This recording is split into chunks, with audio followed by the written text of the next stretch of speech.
ज्ञान। और देखो जैन दर्शन कहते हैं ज्ञान दो प्रकार से। जैन दर्शन में दो प्रकार के ज्ञान की बात की गई है। एक ज्ञान है परोक्ष ज्ञान, परोक्ष, और दूसरा है अपरोक्ष ज्ञान। परोक्ष ज्ञान और अपरोक्ष ज्ञान। परोक्ष ज्ञान क्या होता है? ऐसा ज्ञान जो इंद्रिय और मन के सापेक्ष होता है। इंद्रिय व मन के सापेक्ष होता है। इंद्रिय और मन सापेक्ष, इंद्रिय हम मन सापेक्ष कहते हैं, मतलब जिस ज्ञान के लिए इंद्रिय व मन दोनों की आवश्यकता होती है, जिस ज्ञान के लिए इंद्रिय व मन दोनों की आवश्यकता होती है, वो परोक्ष ज्ञान कहलाता है। इंद्रिय और मन दोनों की आवश्यकता होती है आत्मा को, वो परोक्ष ज्ञान कहलाता है। और अपरोक्ष ज्ञान क्या हो जाएगा? जो ज्ञान आत्मा के सापेक्ष होता है, मतलब आत्मा के सापेक्ष, आत्मा को किसी चीज की जरूरत नहीं होती है। यहां आत्मा को ज्ञान प्राप्ति के लिए शरीर और मन और इंद्रिय दोनों की आवश्यकता होती है। यहां पर किसी चीज की आत्मा को जरूरत नहीं होती है, जो आत्मा स्वयं जान लेती है। इंद्रिय और मन रूपी साधनों की आवश्यकता नहीं है। इंद्रिय भी नहीं चाहिए और मन भी नहीं, दोनों नहीं चाहिए, आत्मा स्वयं जान लेती है। ऐसे ज्ञान को क्या बोलते हैं हम? अपरोक्ष ज्ञान। ठीक है, तो दो टाइप के ज्ञान की बात की गई है, परोक्ष ज्ञान, अपरोक्ष ज्ञान। परोक्ष ज्ञान मतलब क्या है? इंद्रिय मन सापेक्ष होता है। अपरोक्ष ज्ञान आत्मा के सापेक्ष होता है। फिर देखो ये जो परोक्ष ज्ञान है इसके भी दो भेद किए गए हैं।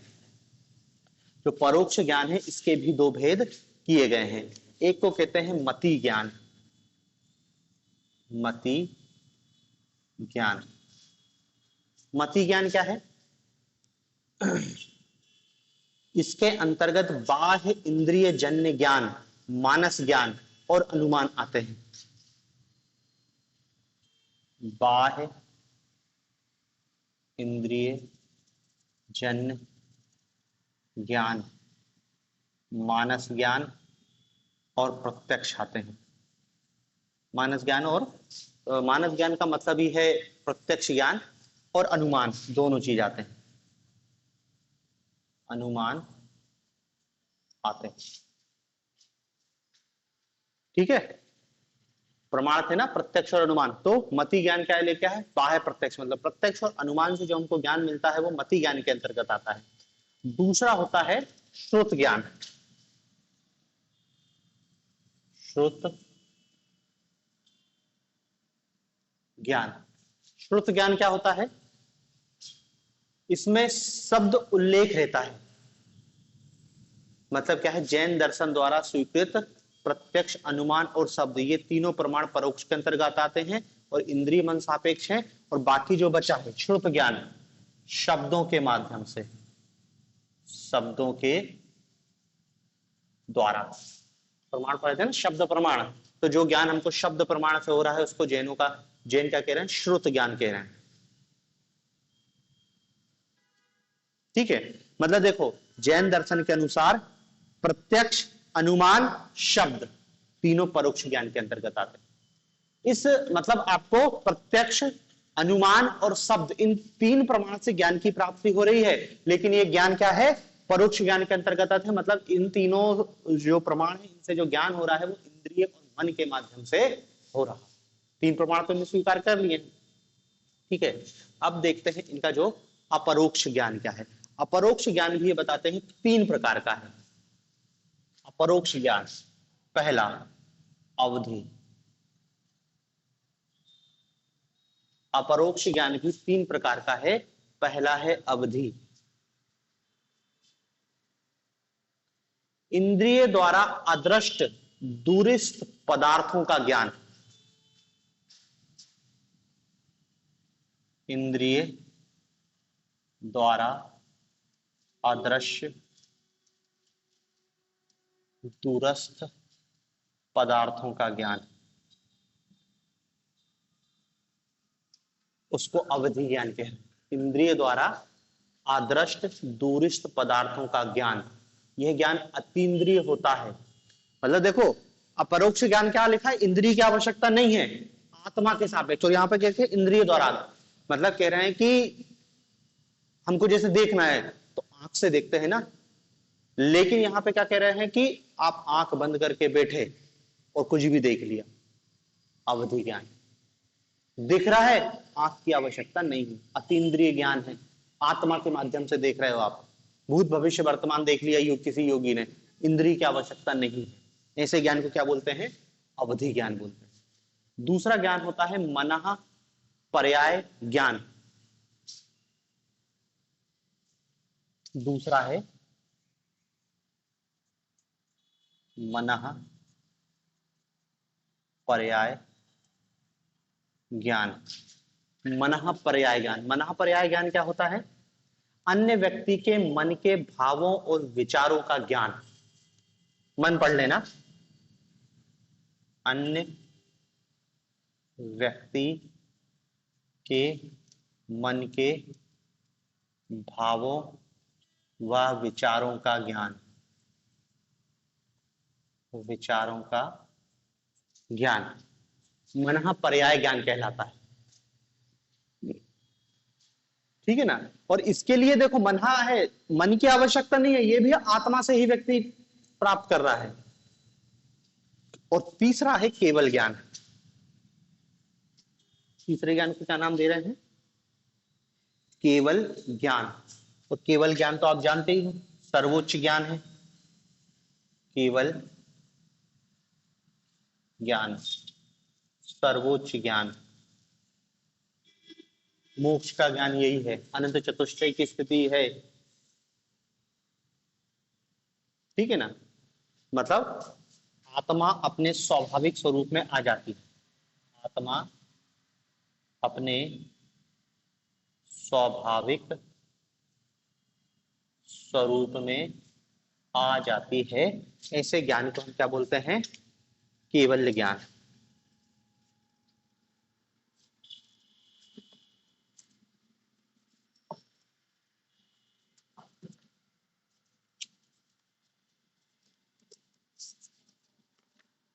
ठीक है।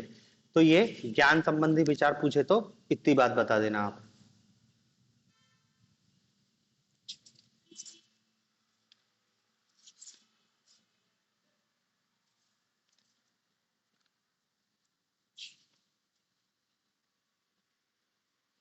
ठीक है। तो देखो, ये जैन दर्शन अपना कंप्लीट है।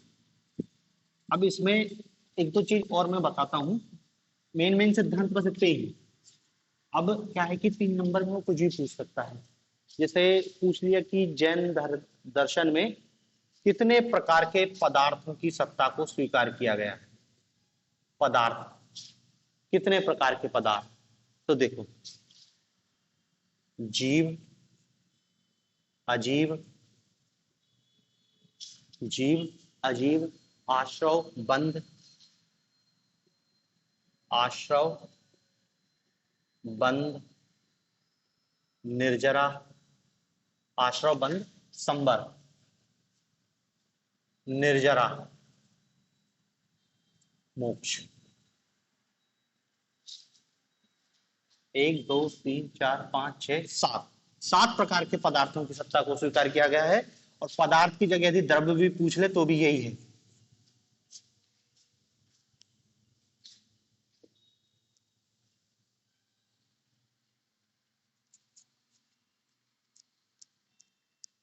ठीक है, 7 प्रकार के पदार्थों की सत्ता को स्वीकार किया गया है, बस इतना ही पूछ लेगा तो बता देना 7 पदार्थ ये हैं।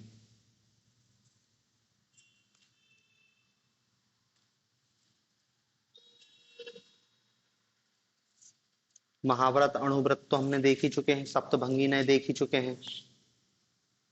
फिर पूछ सकता है जैन धर्म के 10 लक्षण, धर्म के 10 लक्षण।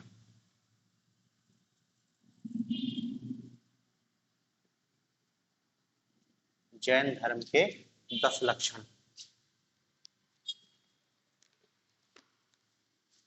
10 लक्षण, 10 लक्षण कौन कौन से हैं? उत्तम क्षमा, उत्तम क्षमा, उत्तम मार्दव, उत्तम मार्दव, मार्दव मतलब गर्व, गर्व का अंत कर देना। उत्तम आर्जव, सरलता ग्रहण करना, उत्तम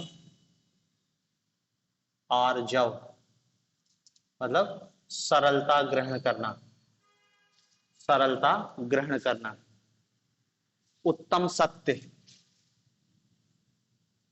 उत्तम सत्य, उत्तम सोच, शुद्धिकरण, उत्तम सोच, उत्तम संयम, उत्तम संयम, उत्तम तप, उत्तम संयम, उत्तम तप, उत्तम त्याग,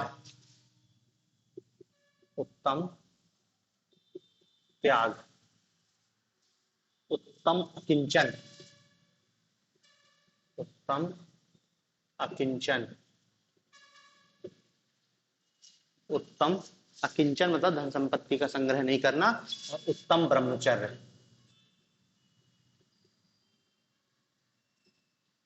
उत्तम ब्रह्मचर्य। ये 10 लक्षण बताए गए हैं जैन धर्मों में।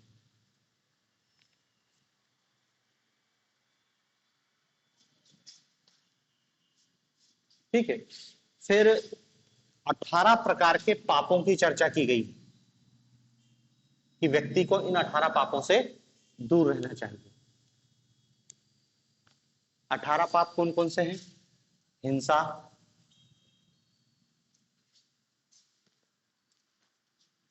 हिंसा, झूठ, चोरी, हिंसा, झूठ, चोरी, मैथुन,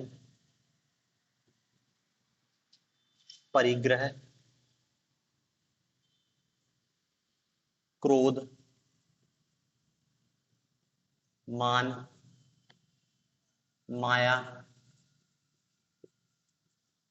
लोभ, राग, द्वेष, कलह, दोषारोपण, चुगली, असमय रति, निंदा, छल कपट,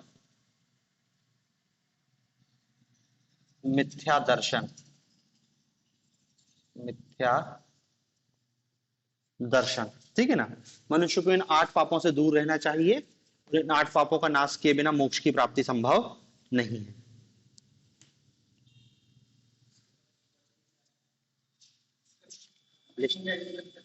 लिस्ट बना दी।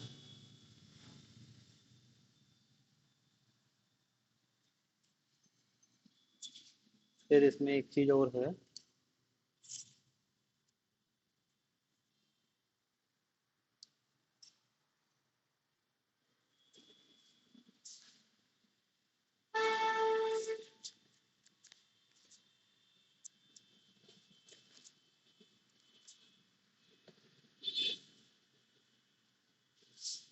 पंच महाव्रत देखे थे ना, उस पंच महाव्रत के अतिरिक्त 7 शील व्रतों की चर्चा की गई।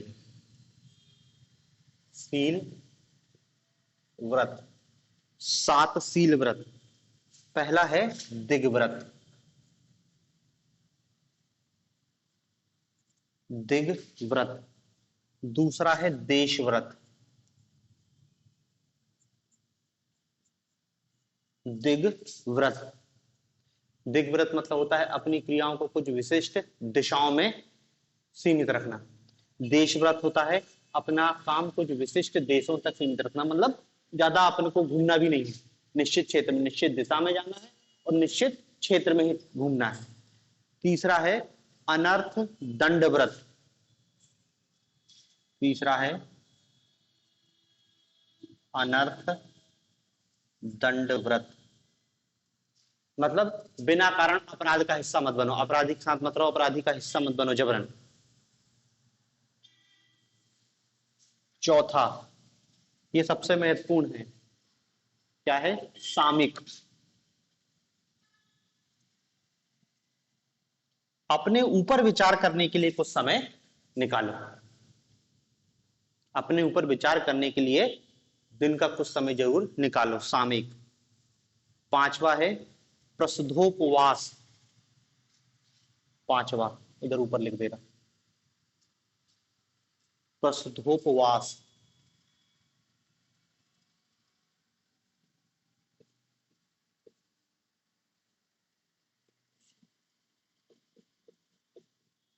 उपवास रखना है यार, कुछ नहीं, अष्टमियों और चतुर्दशियों को उपवास रखना है, पांचवा। छठवा हो गया उपभोग प्रतिभोग, ऊपर नहीं लिखता?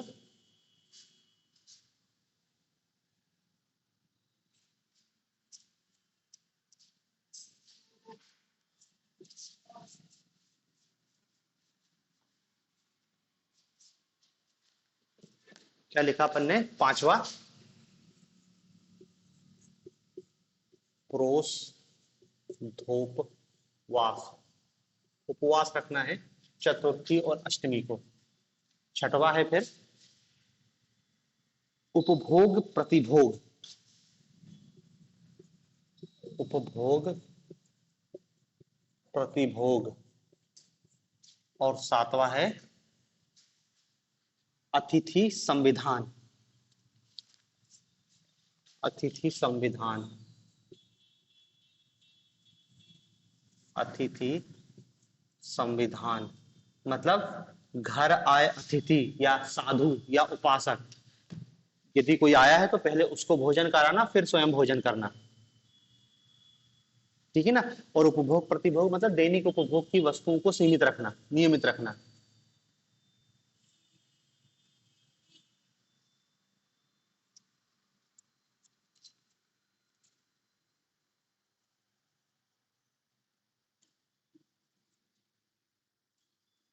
ठीक है ना? फिर एक शब्द यूज किया जाता है संलेखना पद्धति या संथारा पद्धति। वो संथारा पद्धति क्या है ना कि अपने मोक्ष प्राप्ति के लिए व्यक्ति शरीर का त्याग करता है, शरीर को तड़पा तड़पा के मरता है, मतलब पहले खाना छोड़ देता है, फिर पीना छोड़ देता है, मतलब पानी पीना छोड़ देता है, और फिर धीरे धीरे वो मृत्यु को प्राप्त होता है। संलेखना या संथारा पद्धति कहलाती है। काया क्लेश उसी के अंतर्गत आता है। ठीक है ना? तो बस इतना ही है, ये अपन ने सिर्फ कुछ क्या है फैक्ट याद रखने के लिए कि पूछ लिया कि शास्त्रीय कौन से हैं, धर्म धर्म कौन से हैं, इस टाइप से। कौन से 18 पाप है? 18 क्या, वैसे एक दो बार पढ़ोगे तो वैसे लिख दोगे, 18 में से 16 भी लिखे आए तो क्या दिक्कत है? अब देखो इसमें अंतिम एक चीज और देख लेते हैं, वैसे तो जैन दर्शन हो गया पूरा। अब सकारात्मक और नकारात्मक, जैन दर्शन की सकारात्मक और नकारात्मक बिंदु, क्या पॉजिटिव और नेगेटिव दिखाई दे रहा है हमको। और देखो जो सकारात्मक पहलू बता रहे हैं उसको हमको वर्तमान से भी जोड़ना है, ठीक है ना? सबसे पहला इनका सकारात्मक, यदि दुनिया को देन गई, मतलब देखो यहां पर जो बातें की जाती हैं वो एक ह्यूमैनिटी के लेवल पर की जाती है कि मानवता को इस जैन दर्शन की क्या देन कहा जाएगा। मानवता को देखो, उसी व्यक्ति का दुनिया में सम्मान होता है जिसने ह्यूमैनिटी के लिए काम किया है, मानवता के लिए काम किया है, मानव मात्र के कल्याण के लिए काम किया है। तो अब इसी संदर्भ में हम देख रहे हैं, तो सबसे पहला तो इनका क्या है? अहिंसा। पहले ही बताया, पूरी दुनिया को जैन दर्शन की यदि कोई सबसे बड़ी देन है तो वो क्या है? उनका अहिंसा संबंधी विचार, हिंसा नहीं करनी। और अहिंसा को इनने क्या बताया है? परमो धर्मा, अहिंसा परमो धर्मा। अहिंसा से बड़ा कोई धर्म नहीं है। और पंच महाव्रतों में भी पहला महाव्रत बताया है अहिंसा। जैन साधुओं को किसी भी स्थिति में हिंसा करने की कोई अनुमति नहीं है, और हिंसा केवल शारीरिक नहीं, मानसिक और वाचिक भी, बोलना भी नहीं है, बहुत विस्तृत। गृहस्थियों के लिए भी केवल कौन सी हिंसा, जो काम करने वाली हिंसा है, कि श्रमिक हिंसा कर सकते हो, मतलब खेती बाड़ी कर सकते हो, अपने प्राणों की रक्षा करने के लिए हिंसा कर सकते हो, लेकिन वहां पे भी जानबूझकर हिंसा करने की कोई परमिशन नहीं है। तो यदि सबसे ज्यादा जोर दिया गया है वो किस पर दिया गया है, अहिंसा पर दिया गया है। और यदि इस अहिंसा के विचार को पूरी दुनिया में अपना लिया जाए तो पूरी दुनिया से आतंकवाद, नरसंहार जो हो रहे हैं, जितने भी हिंसात्मक गतिविधि हो रही हैं, युद्ध हो रहे हैं, पशुओं के अधिकारों, पशु अधिकारों का हनन, पशुओं के साथ भी तो हिंसा हो रही है ना, पशुओं को बांध के उनका दूध निकाल ले रहे, हिंसा है। उनको काट के मीट में बेच दे रहे, ये भी हिंसा है। बहुत तरीके की हिंसा हो रही है पशुओं के साथ, ठीक है ना। तो मतलब ये कह रहे हैं कि यहां पर जो अहिंसा का विचार है, अहिंसा का विचार वर्तमान दुनिया में बहुत ज्यादा जरूरी है। पूरी दुनिया में जो हिंसात्मक गतिविधियां चल रही हैं, उनके मूल में यही है कि व्यक्ति अहिंसा के विचार को नहीं अपना रहा। यदि अहिंसा के विचार को अपना ले तो जो मेन दो समस्या है वो पूरी तरीके से खत्म हो जाएंगे। अहिंसा। दूसरा अपन इनको बता सकते हैं, इनने अस्तेय का विचार भी दिया। अस्तेय, चोरी ना करना, ठीक है ना।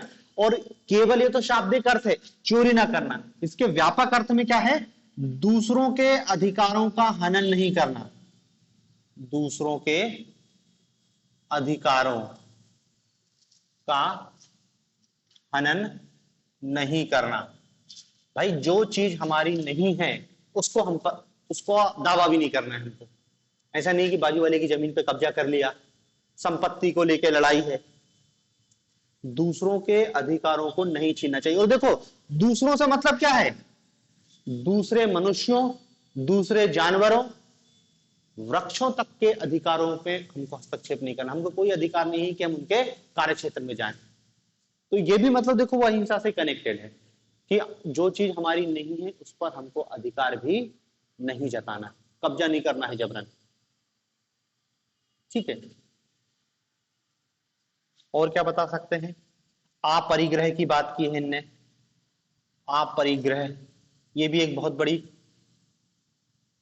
अपरिग्रह, व्यर्थ का संचय नहीं करना है।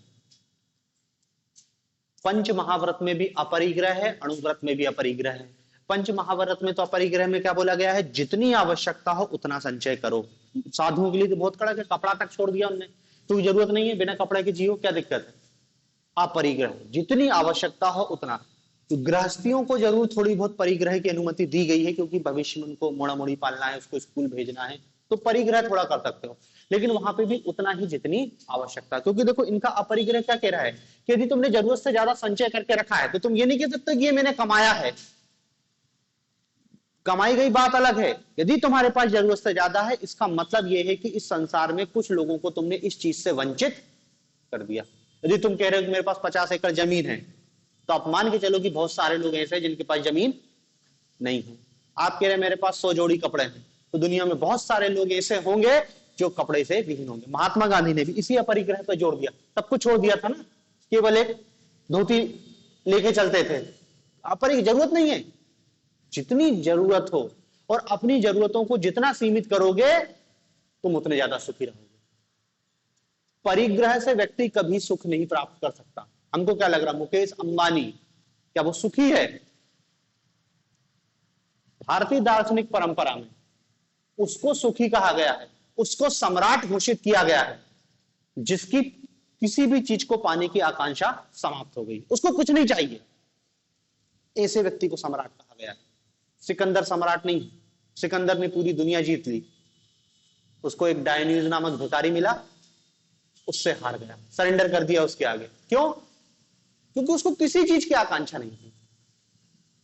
तो जब व्यक्ति की संपूर्ण आकांक्षा समाप्त हो जाती है तब वो सम्राट बनता है। जब तक तुम्हारी आकांक्षा है तुम भिखारी हो। मुकेश अंबानी की आकांक्षाएं हैं, भिखारी है वो कुछ नहीं हो। जब तक जिस व्यक्ति की आकांक्षा है कि मुझे और पाना है, और देखो ये जो अपरिग्रह है ना, इसको दूसरे शब्दों में भी अलग अलग दर्शन में उपयोग करेंगे। महात्मा गांधी इसको इंद्रिय निग्रह की बात करते थे कि हमको इंद्रियों के गुलाम नहीं बनना है। इंद्रिय निग्रह, अपनी आवश्यकताओं को सीमित करो, क्योंकि क्या है ना कि पेट की सीमा है, मन की सीमा।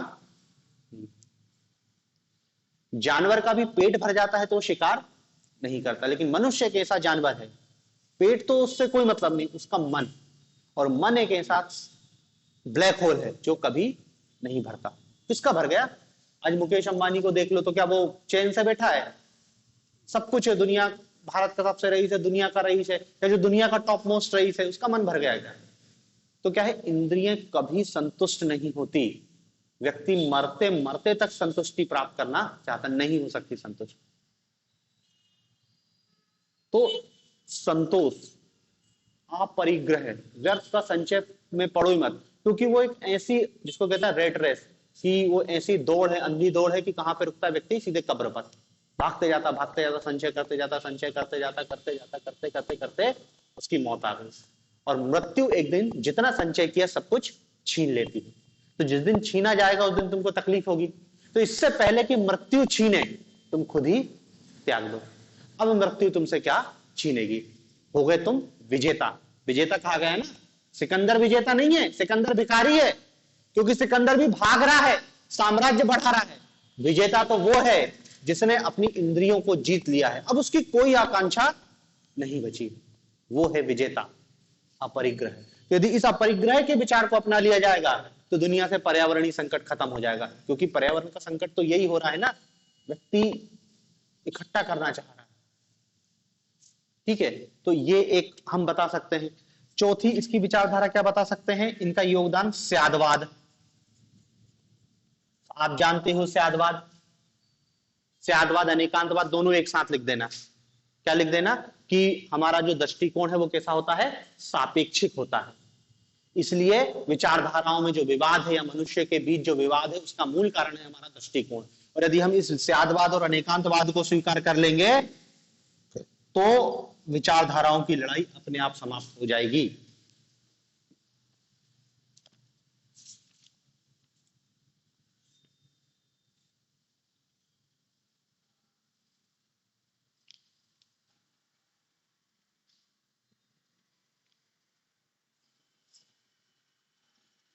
ठीक है, पांचवा क्या बता सकते हैं? कि जैन दर्शन मनुष्य को स्वावलंबी बनने की प्रेरणा देता है। अब भी बताया,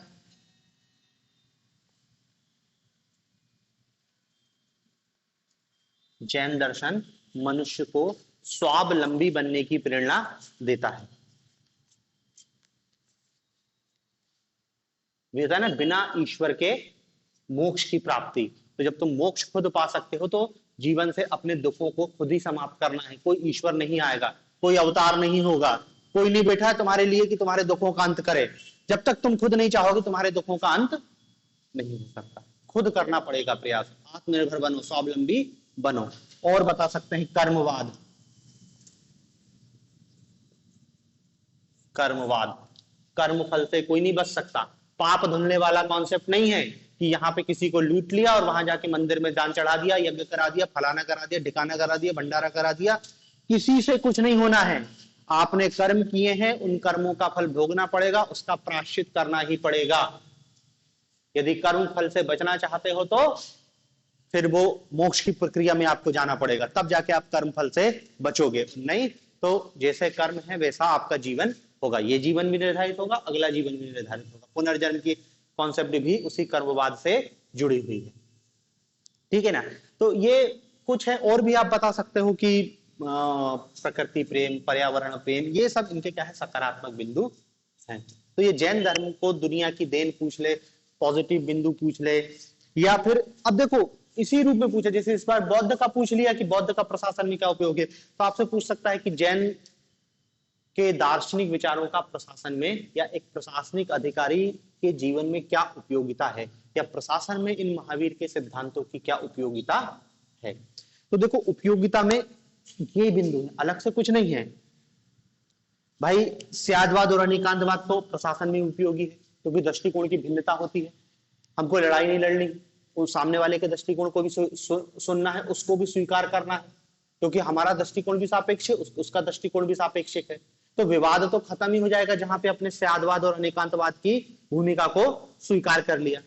फिर बता देना, ये जो पंच महाव्रत हैं, सत्य, अहिंसा, अस्तेय, अपरिग्रह, ये प्रशासनिक अधिकारी को ईमानदारी या प्रशासन में ईमानदारी की बात करते हैं।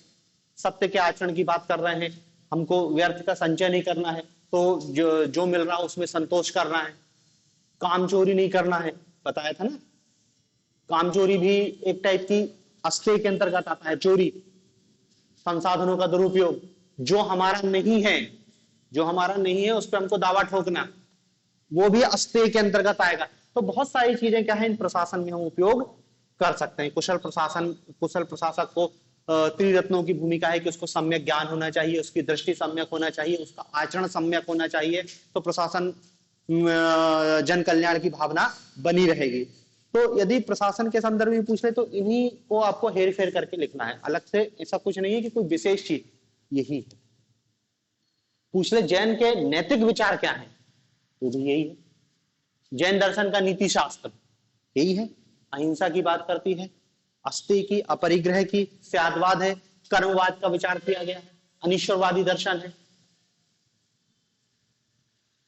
ठीक है ना। तो यही उनके नीति विचारों में भी हमको लिखना है, ठीक है ना। तो मतलब देखो यही सब चीज है, और इसको हम सब डिटेल में पढ़ चुके हैं, आपको अच्छे से मालूम है।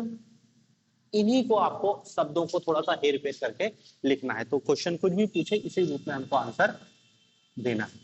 अब थोड़े से नेगेटिव पॉइंट है। अब देखो नेगेटिव पॉइंट तो मुश्किल है पूछे, लेकिन फिर भी अपन को थोड़ा सा पता होना चाहिए कि इसकी समस्या क्या है।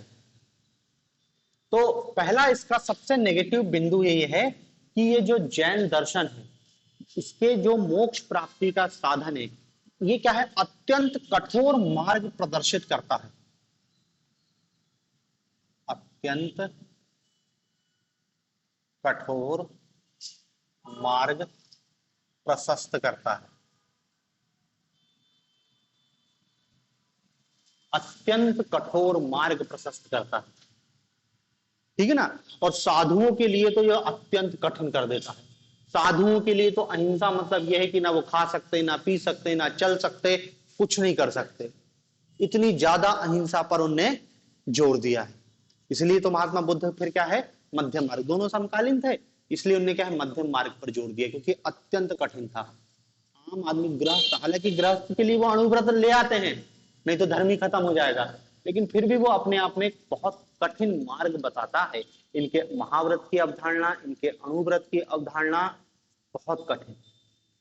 ना तो तुम खेती कर सकते हो, ना तुम व्यापार भी नहीं कर सकते ढंग से, भाई तुमको सबसे बोलना है ये कपड़ा कैसा है, तुम तो अच्छे ही कहोगे ना, ये थोड़ी कहोगे कि नहीं यार भाई ऐसा है, देख ले, लेना तो लेना, वो नहीं लेगा। तो खुद भी करना संभव नहीं, मार्ग बहुत कठिन। तो जब मार्ग इतना कठिन रहेगा तो आदमी चलेगा कैसे। सुखों, भौतिक सुखों के तो ऐसे पीछे पड़े हैं कि सब कुछ खत्म कर देना है, सब कुछ खत्म कर देना है। काम वासना उत्पन्न नहीं होनी चाहिए, खम खाना खाओ, जिनसे होता है काम प्रवृत्ति पैदा होती है उनको छोड़ दो। जमीन के नीचे जो भोजन पैदा होता है उसको मत खाओ, प्याज मत खाओ, लहसुन मत खाओ, मतलब मीट मत तो छोड़ दो, प्याज लहसुन और सब कुछ छोड़ दो, बिल्कुल सादा खाओ।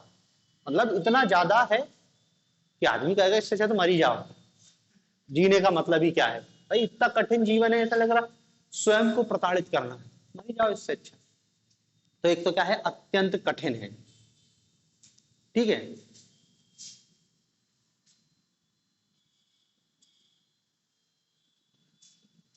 दूसरा यहां पर बता सकते हैं कि यहां पर कठोर ब्रह्मचर्य,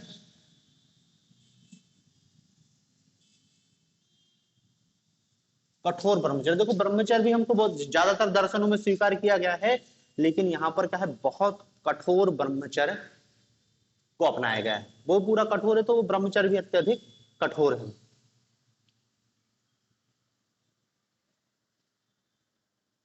ठीक है। फिर बताते हैं इनकी एक ये है कि चारवाक इनकी आलोचना करते हैं, मूल रूप से क्या आलोचना करते हैं कि ये जो जैन दर्शन है, मनुष्य को उसकी प्रकृति से काट देना चाहता है। मनुष्य को उसकी प्रकृति से काट देना चाहता है। ठीक है ना। मनुष्य मनुष्य की स्वाभाविक प्रवृत्ति क्या है? सुख को प्राप्त करना। मनुष्य की स्वाभाविक प्रवृत्ति क्या है? सुख को प्राप्त करना। और जैन दर्शन तो सुख के पीछे नहा धो के पड़ गया है कि सुख तो होने ही नहीं। तो ये कह रहे हैं कि मनुष्य की मूल प्रवृत्ति से काट देता है। और चौथी एक नेगेटिव पॉइंट बताया गया है कि जब ये स्यादवाद को स्वीकार करते हैं लेकिन नैतिकता में कुछ निरपेक्ष चीजों की बात कर देते हैं। भाई एक तरफ तो तुम स्यादवाद कह रहे हो और दूसरी तरफ कुछ तुम नैतिक नियम बना रहे हो, नैतिक नियम बता रहे हो कि भाई अहिंसा का आचरण करना चाहिए, सत्य का आचरण करना चाहिए। तो यहाँ पे भी तो सापेक्ष बने रहो ना। लेकिन नहीं, इस स्थिति में वो सापेक्ष नहीं रहते हैं। ठीक है। तो ये इनके आप नेगेटिव पॉइंट, तो पहले बताया नेगेटिव पॉइंट मुश्किल पूछेगा, ये ज्यादा मेन है। इसको आप और भी बढ़ा सकते हो, बड़ा भी पूछ सकता है कि वर्तमान प्रासंगिकता पूछ सकता है कि जैन धर्म के दार्शनिक सिद्धांतों की वर्तमान समय में क्या प्रासंगिकता है। तो बहुत प्रासंगिकता है, सारी समस्याओं का समाधान हो जाए यदि व्यक्ति इनमें से कुछ को अपना ले। ठीक है ना। ये तो ठीक है, प्रशासन में भी इनकी उपयोगिता बता सकते हो। तो ये देखो अपने क्या है, जैन दर्शन कंप्लीट होता है और इसमें कुछ है नहीं। ठीक है। अब हम बौद्ध दर्शन को पढ़ेंगे। ठीक है। तो उसको अब हम कल देखेंगे। ये हमारा जैन कंप्लीट होता है।